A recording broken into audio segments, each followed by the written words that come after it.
Hi guys, మీరు చూస్తున్నారు RK career point YouTube channel. Friends, ఈ వీడియోలో ఈనాటి ప్రముఖ దినపత్రికల్లో వచ్చినటువంటి ముఖ్యమైన ఉద్యోగ వార్తలు అయితే చూద్దాము. అలాగే కొన్ని నోటిఫికేషన్కి సంబంధించినటువంటి డీటెయిల్స్ కూడా ఉన్నాయి. వీడియోని చివరి వరకు చూసినట్లయితే మీకు పూర్తి వివరాలనేవి తెలుస్తాయి. జాబ్ క్యాలెండర్కి సంబంధించినటువంటి అప్డేట్స్, డిఎస్సికి సంబంధించినటువంటి అప్డేట్స్, టీచర్ రిక్రూట్మెంట్స్కి సంబంధించినటువంటి అప్డేట్స్, అలాగే కంప్యూటర్ ఆపరేటర్ పోస్టులకు సంబంధించినటువంటి అప్డేట్స్ అండ్ టీజీపీజీ సెట్కి సంబంధించినటువంటి అప్డేట్స్ ఉన్నాయి. పూర్తి వివరాలు అయితే చూద్దాము. వీడియోని ఎక్కడ కూడా స్కిప్ చేయకుండా చివరి వరకు చూసే ప్రయత్నము చేయండి. ముందుగా జాబ్ క్యాలెండర్కి సంబంధించినటువంటి అప్డేట్స్ చూద్దాము. ఈ ఏడాది నుంచే జాబ్ క్యాలెండర్. యూపీఎస్సీ తరహాలో ఏటా రిక్రూట్మెంట్స్. ప్రభుత్వ ఉద్యోగాల భర్తీకి సర్కారు కీలక నిర్ణయము.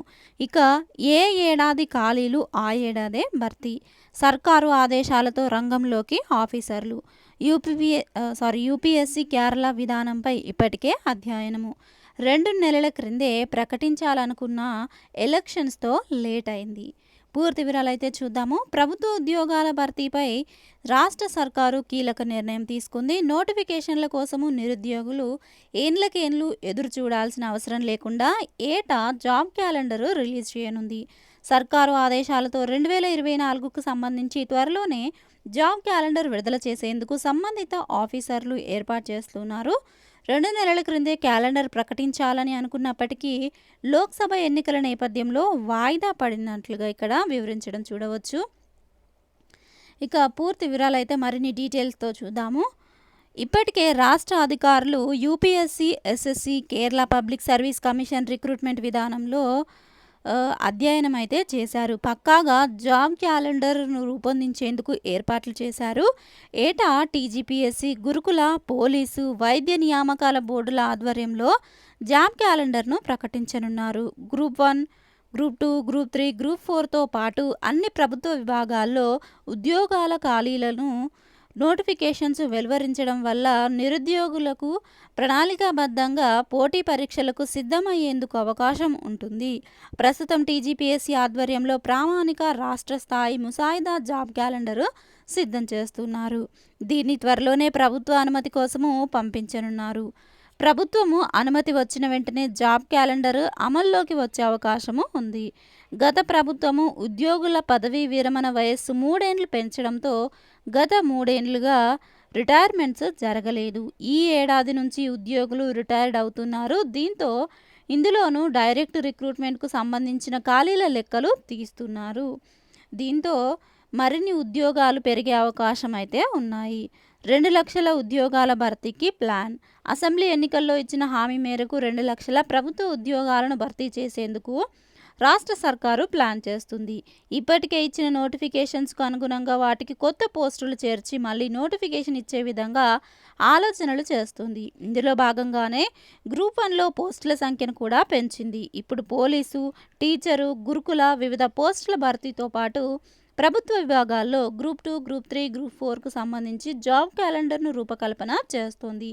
ఇక రెవెన్యూ డిపార్ట్మెంట్లో వీఆర్ఏ, వీఆర్ఓ పోస్టులను తీసేయడంతో వాటి స్థానంలో కొత్త పోస్టుల భర్తీకి ప్రతిపాదనలు పంపాలని ఇప్పటికే అధికారులకు ఆదేశాలు అందాయి. దీంతో రెవెన్యూ విషయంలో గ్రామానికి ఒక అధికారి ఉండేలా మరిన్ని పోస్టులను కొత్త ప్రభుత్వం క్రియేట్ చేయాలనుకుంటున్నట్లుగా ఇక్కడ చూడవచ్చు. ఏటేటా రిటైర్మెంట్ అవుతున్న కొద్దీ వెంటనే అవసరాల మేరకు ప్రమోషన్లు ఇస్తూ డైరెక్ట్ రిక్రూట్మెంట్ పోస్టుల భర్తీకి చర్యలు తీసుకునేలా ప్రభుత్వము ముందుకు వెళ్తోంది. ఇక అధికారంలోకి వచ్చిన నాటి నుండి ఇప్పటి వరకు 30,000కు పైగా మందికి ప్రభుత్వ ఉద్యోగ నియామక పత్రాలు అందించింది. Medical and health recruitment board పరిధిలో 6,956 staff nurse, police recruitment board ఆధ్వర్యంలో 14,099 కానిస్టేబుల్ పోస్టులను భర్తీ చేసింది. అండ్ అలాగే వివిధ పోస్టుల వారీగా మొత్తము 7,800 మంది టీచర్లు, లెక్చరర్లు నియామక పత్రాలను అందించినట్లుగా ఇక్కడ తెలియజేశారు. అండ్ అలాగే ప్రభుత్వ పాఠశాలలో ఖాళీగా ఉన్నటువంటి 11,062 టీచర్ పోస్టుల భర్తీకి కూడా నోటిఫికేషన్ జారీ చేసింది అంటూ ఇక్కడ మనకి ఆ యొక్క నోటిఫికేషన్లకు సంబంధించినటువంటి డీటెయిల్స్ అయితే ఇక్కడ తెలియజేశారు. క్యాలెండర్లోనే అన్నీ స్పష్టంగా ఉంటాయంటూ కూడా ఇక్కడ తెలియజేశారు. UPPSC, SSC, Kerala public service and commission తరహాలోనే ఏటా తెలంగాణలో కూడా రాష్ట్ర జాబ్ క్యాలెండర్ విధానాన్ని అమల్లోకి తీసుకొస్తామని, ఆ క్యాలెండర్లోనే అన్నీ కూడా స్పష్టంగా తెలియజేస్తామంటూ కూడా ఇక్కడ మనకి తెలపడం అయితే చూడవచ్చు. ఇక నెక్స్ట్ అప్డేట్ చూసినట్లయితే ఇదే జాబ్ క్యాలెండర్కి సంబంధించి నిరుద్యోగుల హామీల అమలు ఏది, 2 లక్షల ఉద్యోగాల భర్తీ ఏమైంది అంటూ ఇక్కడ హరీష్ రావు గారు ప్రశ్నించడం అయితే చూడవచ్చు. వివరాలు చూద్దాము. గ్రూప్ 1 మెయిన్కు 1:100 చొప్పున అనుమతించాలి. గ్రూప్ 2, గ్రూప్ 3లో అదనపు పోస్టులను కలపాలి. కాంగ్రెస్ నాయకుల కాళ్ళు పట్టుకున్నా కూడా కనికరించడం లేదు అంటూ ఇక్కడ మనకి ప్రశ్నించడం అయితే చూడవచ్చు. హామీ ఇచ్చిన 4,000 ఆసరా పింఛన్లు ఇంకెప్పుడు ఇస్తారు? అంగన్వాడీ ఆశా వర్కర్లకు 1వ తేదీనే జీతాలు చెల్లించాలి. వ్యూస్ కోసము నాయకుడిని నిబద్ధతను దెబ్బతీయొద్దు అంటూ ఇక్కడ ప్రశ్నించడం అయితే చూడవచ్చు. పూర్తి వివరాలు చూద్దాము. గ్రూప్ 1 మెయిన్స్కు 1:50 కాకుండా 1:100 రేషియో చొప్పున అవకాశం ఇవ్వాలి. గ్రూప్ 2కు 2,000 ఉద్యోగాలు, గ్రూప్ 3లో 3,000 ఉద్యోగాలు అదనంగా కలుపుతామన్న మాటను నిలబెట్టుకోవాలి. పరీక్షకు మధ్య 2 నెలల గ్యాప్ ఉండాలి. ఏడాదిలోగా 2 లక్షల ఉద్యోగాలు ఇస్తామని జాబ్ క్యాలెండర్ ప్రకటిస్తామని చెప్పారు. అధికారంలోకి వచ్చి 6 నెలలైనా జాబ్ క్యాలెండర్ విడుదల చేయలేదు. ఆ 2 లక్షల ఉద్యోగాలను ఎలా భర్తీ చేస్తారో చెప్పాలి. అలాగే 25,000 పోస్టులతో కాకుండా 11,000 పోస్టులతో డిఎస్సి ఎందుకు ప్రకటించారు? మొత్తం 25,000 పోస్టులతో మెగా డిఎస్సి నిర్వహించాలి అంటూ ఇక్కడ డిమాండ్ చేసినట్లుగా ఇక్కడ చూడవచ్చు. అండ్ అలాగే నెక్స్ట్ అప్డేట్ డిఎస్సికి సంబంధించినటువంటి అప్డేట్ చూద్దాము. డిఎస్సికి 2.45 లక్షల అప్లికేషన్లు. ఎల్లుండితో ముగియనున్నటువంటి దరఖాస్తు గడువు. వివరాలు చూస్తే మెగా డిఎస్సికి అప్లికేషన్ల ప్రక్రియ మరో 3 రోజుల్లో ముగియనున్నది. సోమవారం సాయంత్రం వరకు 2,45,135 మంది దరఖాస్తు చేసుకున్నారు. వచ్చే నెల 17 నుంచి డిఎస్సి ఆన్లైన్ పరీక్షలు ప్రారంభం కానున్నాయి. స్టేట్ వైడ్గా 11,000కు పైగా టీచర్ పోస్టుల భర్తీకి ప్రభుత్వము ఫిబ్రవరి 29న మెగా డిఎస్సి నోటిఫికేషన్ రిలీజ్ చేసింది. మార్చి 4న ప్రారంభమైన అప్లికేషన్ల ప్రక్రియ జూన్ 20 వరకు కొనసాగనున్నది.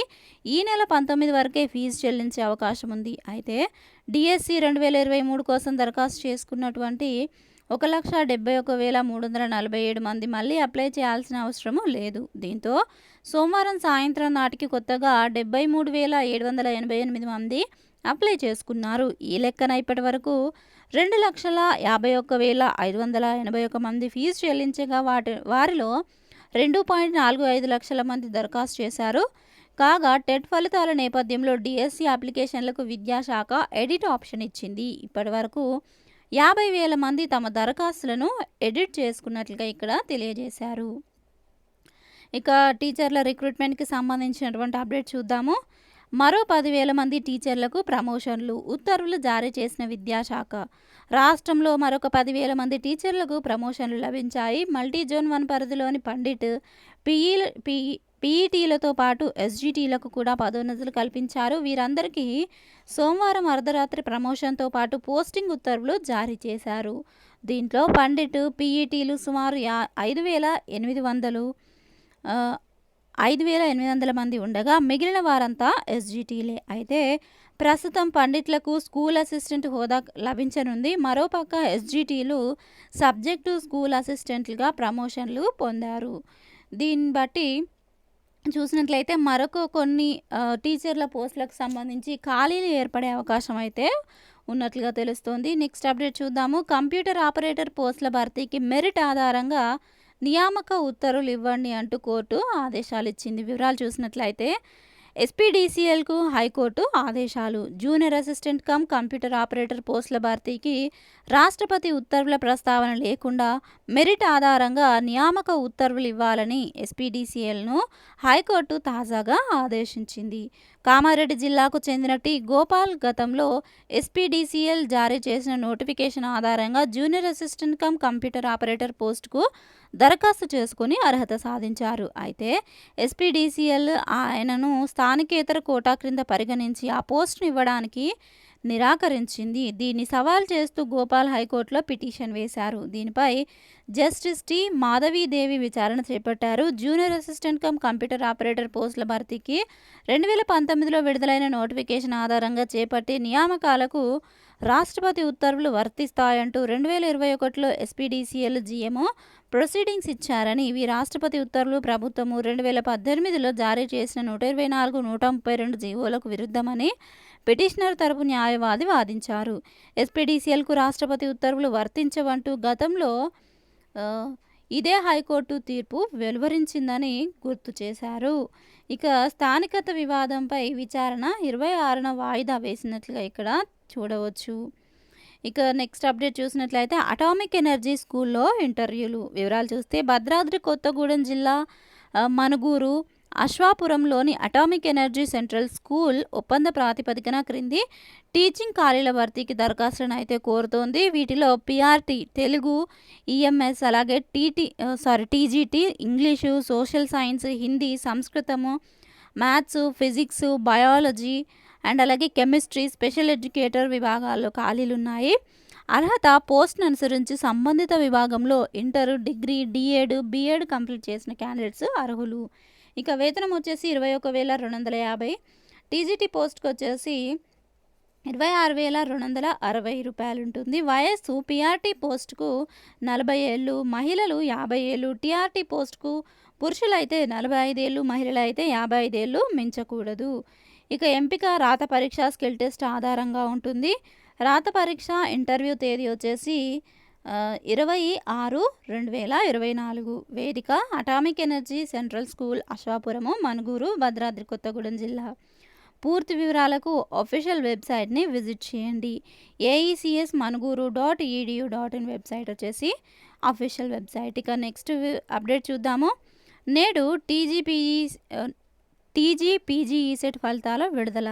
ఎంటెక్, ఎంఫార్మసీ కోర్సుల్లో ప్రవేశం కోసం నిర్వహించినటువంటి పీజీఈసెట్ ఫలితాలను మంగళవారం సాయంత్రము 4 గంటలకు విడుదల చేయనున్నట్లు కన్వీనర్ డాక్టర్ ఏ అరుణకుమారి తెలిపారు. జేఎన్టీయూలో జరగనున్న కార్యక్రమానికి ముఖ్య అతిథిగా విద్యాశాఖ ముఖ్య కార్యదర్శి బుర్రా వెంకటేశం హాజరయ్యి ఫలితాలను ప్రకటిస్తారన్నారు. 4:15 నుంచి ఈ ఫలితాలను అభ్యర్థులు పీజీఈసెట్ వెబ్సైట్లు చూసుకోవచ్చని తెలిపారు. ఇక నెక్స్ట్ సివిల్స్కి ప్రిపేర్ అవుతున్నటువంటి క్యాండిడేట్స్ ఎవరైతే ఉన్నారో వారికి తెలంగాణ ఎస్సీ స్టడీ సర్కిల్స్లో ఉచిత శిక్షణ ఇవ్వనున్నట్లుగా ఇక్కడ మనకి తెలియజేయడం అయితే చూడవచ్చు. ఇంట్రెస్ట్ ఉన్న క్యాండిడేట్స్ ఆన్లైన్లో దరఖాస్తు చేసుకోవచ్చు. జూలై 10 వచ్చేసి చివరి తేదీ. హాల్ టికెట్స్ డౌన్లోడింగ్ వచ్చేసి జూలై 17 నుంచి డౌన్లోడ్ చేసుకోవచ్చు. ఎంట్రన్స్ టెస్ట్ వచ్చేసి హైదరాబాద్, వరంగల్, నిజామాబాద్లో ఉంటుంది. టెస్ట్ కేంద్రాలు అయితే ఉంటాయి. ఎంట్రన్స్ టెస్ట్ తేదీ జూలై 21. పూర్తి వివరాలకు tsstudycircle.co.in వెబ్సైట్ని విజిట్ చేయవచ్చు. ఈ యొక్క అర్హత ఏ విధంగా ఉండాలి అండ్ అలాగే ఎంట్రన్స్ ఎగ్జామ్ వివరాలు అండ్ అలాగే మిగతా పూర్తి వివరాలన్నీ కూడా మీరు ఈ యొక్క పీడిఎఫ్ డౌన్లోడ్ చేసుకొని చదువుకోవచ్చు. దీని లింక్ నేను మీకు డిస్క్రిప్షన్లో ఇస్తాను, లేదంటే టెలిగ్రామ్ గ్రూప్లో జాయిన్ అయినట్లయితే ఇలాంటి పీడిఎఫ్స్ మీరు డైలీ ఫ్రీగా పొందుకోవచ్చు. ఇక నెక్స్ట్ అప్డేట్ చూద్దాము. జూనియర్ టెక్నీషియన్లు రక్షణ మంత్రిత్వ శాఖ పరిధిలోని హెవీ వెహికల్ ఫ్యాక్టరీలో ఫిక్స్డ్ టర్మ్ ప్రాతిపదికన జూనియర్ టెక్నీషియన్లు 271 పోస్టుల భర్తీకి ప్రకటన విడుదల చేశారు. వీటిలో junior manager, junior technician, assistant, diploma technician పోస్టులు ఉన్నాయి. దరఖాస్తు వెబ్సైట్లో చేసుకోవాలి. పూర్తి వివరాలకు www.avnl.co.in వెబ్సైట్ని విజిట్ చేయండి. లాస్ట్ డేట్ వచ్చేసి జూలై 5. ఇక నెక్స్ట్ అప్డేట్. మేనేజ్లో హైదరాబాద్ రాజేంద్ర నగర్లోని national institute of agriculture extension మేనేజ్మెంట్లో ఈ క్రింది పోస్టుల భర్తీకి ప్రకటన విడుదల చేశారు. ఇందులో మొత్తం 4 ఖాళీలు ఉన్నాయి. పోస్టులు వచ్చేసి మేనేజ్ ఫెలో, ప్రోగ్రామ్ ఎగ్జిక్యూటివ్. విభాగాలు వచ్చేసి అకాడమిక్, ఐటీ. దరఖాస్తు ఆన్లైన్లో చేసుకోవచ్చు. చివరి తేదీ జూన్ 28. పూర్తి వివరాలకు www.manage.gov.in వెబ్సైట్ని విజిట్ చేయండి. ఇక నెక్స్ట్ అప్డేట్ చూద్దాము. డిఆర్డిఓలో హైదరాబాద్లోని డిఆర్డిఓ పరిధిలోని డిఫెన్స్ ఎలక్ట్రానిక్స్ రీసెర్చ్ ల్యాబొరేటరీలో అప్రెంటిస్షిప్ కోసము ప్రకటన విడుదల చేశారు. మొత్తం 36 ఖాళీలు ఉన్నాయి. గ్రాడ్యుయేట్, టెక్నికల్, నాన్ టెక్నీషియన్, అలాగే టెక్నీషియన్ ఖాళీలకైతే ఇక్కడ నోటిఫికేషన్ రిలీజ్ చేశారు. వాకిన్ ఇంటర్వ్యూ ద్వారా ఎంపిక విధానం ఉంటుంది. ఇంటర్వ్యూ వచ్చేసి జూలై 4, 5వ తేదీన కండక్ట్ చేస్తారు. పూర్తి వివరాలకు www.drdo.gov.in వెబ్సైట్ని విజిట్ చేయండి. సో ఫ్రెండ్స్, చూసారు కదా, ఇది ఈ రోజుకి సంబంధించినటువంటి ముఖ్యమైన జాబ్ అప్డేట్స్ వివరాలు. ఈ యొక్క కంటెంట్ మీకు నచ్చినట్లయితే తప్పకుండా వీడియోని లైక్ చేసి ఇలాంటి అప్డేట్స్ కోసం మన ఛానల్ని సబ్స్క్రైబ్ చేసుకొని ఫాలో అవుతూ ఉండండి. Thank you friends, thanks for watching this video. Have a nice day. Bye.